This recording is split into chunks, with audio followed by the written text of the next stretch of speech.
As we all probably know, sports are typically a main topic of discussion in the society we live in today.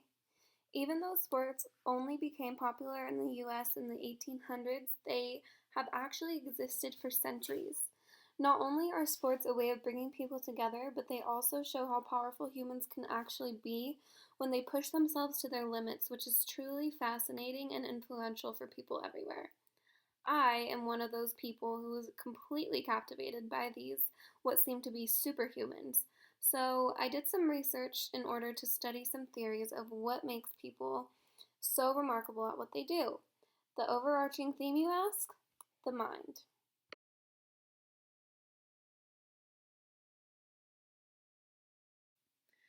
The first ever Olympic Games were held in 776 BC in a village called Olympia. Greek athletes did sports such as running, long jump, discus, and more. The Olympic Games were actually a spiritual event as they were held in honor of Zeus. However, it was also believed that being fit was important to have a healthy body, and it helped the men to prepare for war as the Greek armies had to be in good shape to march long distances, carry heavy equipment, and fight. Even during this time, sports brought communities together and motivated people to become the best versions of themselves. Norman Triplett was one of the first to publish a study on sports psychology in 1898. He must have also been curious about what influences athletes to perform so well. In order to study this topic, he chose to look at cyclists. Specifically, he looked at paced versus unpaced bicycle racing as well as certain factors in competition.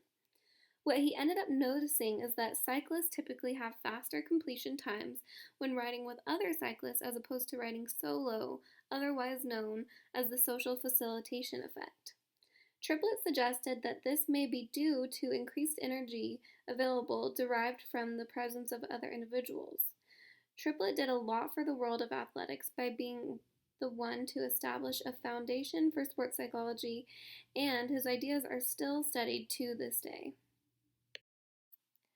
Psychologists really started looking more into sports by the end of the 19th century. Specifically, it was the baseball players that they were beginning to form professional relationships with. Shortly after these relationships started forming, Babe Ruth became somewhat of a big deal. So naturally, psychologists were interested and wanted to know why he was capable of hitting so many home runs. So, in 1921, he was brought to a psychological laboratory at Columbia to participate in some natural lab tests in order to find out what made him so special. The findings showed that Ruth's eye, brain, and nerves all seemed to function faster than the average person.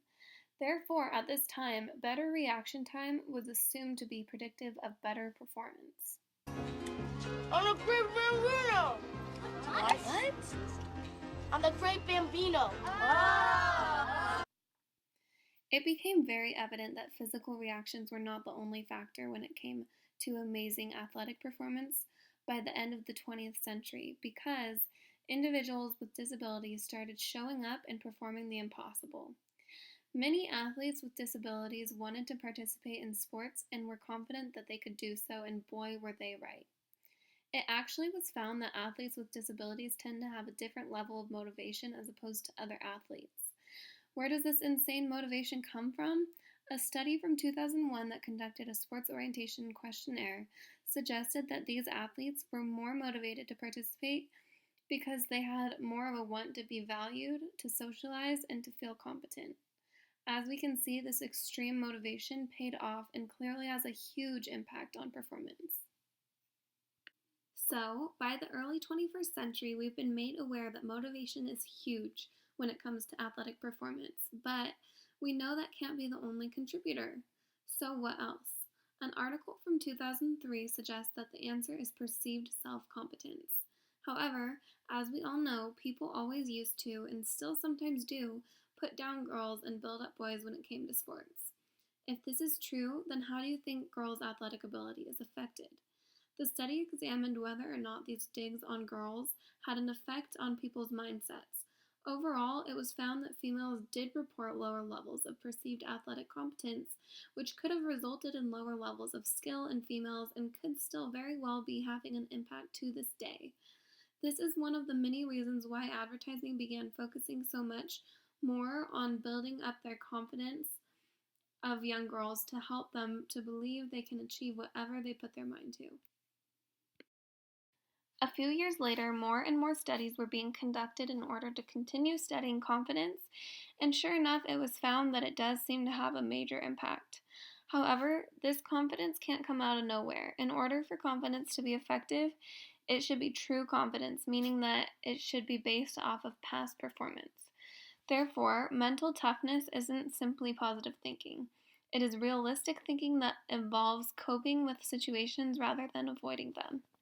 Therefore, mental toughness seems to be the strongest when coping skills and positivity training are both prevalent. A lot of times people believe in certain things, but they keep to themselves. They don't put it out there. If you truly believe in it, if you become vocal with it, you are creating that law of attraction and it will become reality. As we now know, music can definitely be a huge impact on athletic performance as well.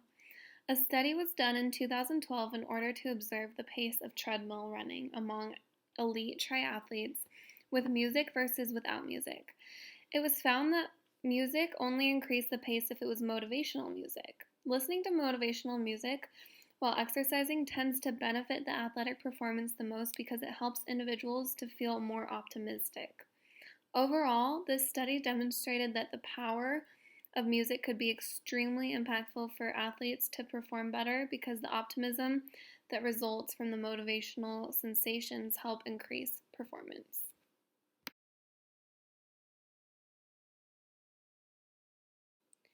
Today, one of the most prevalent mind training methods is mindfulness, which includes goal setting, imagery, mental rehearsal, arousal control, self-talk, and pre-competitive routines in order to get athletes in the zone.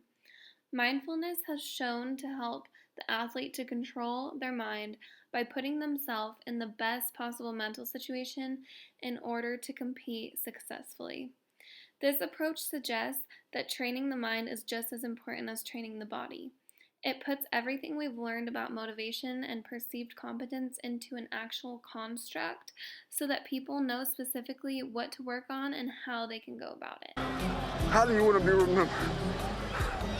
Because this is when they remember. You got babies, you got kids, man. They gotta eat. Made for this, man. Thank you, Lord. Time for the takeover. Time for the takeover. Set this crowd out tonight, E. Set it up, baby. I always tell myself when I'm warming up during pregame, I tell myself, give them a performance today, E. See a lot, see a little, baby. Let's go. Speed active. Hands and feet. Be a pass rusher. Make plays. That's something that gets me going, talking to myself, getting myself mentally prepared for the task at hand. They talking about top 5? No. Number 1. That's what I want to be. So go out and prove it. Go show the world what you got.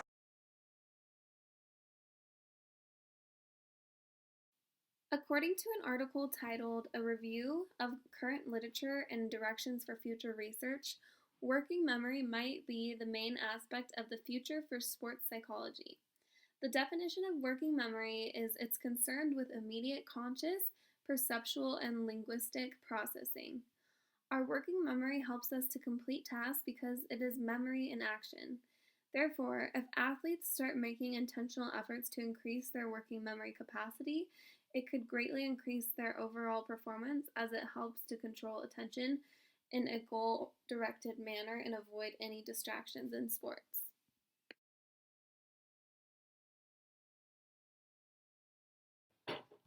Overall, sports psychology has developed more and more over time and is still developing today, but has shown time and time again that mindset is so important, and without mental toughness, we won't be successful athletically because it has been shown to be just as important as physical fitness.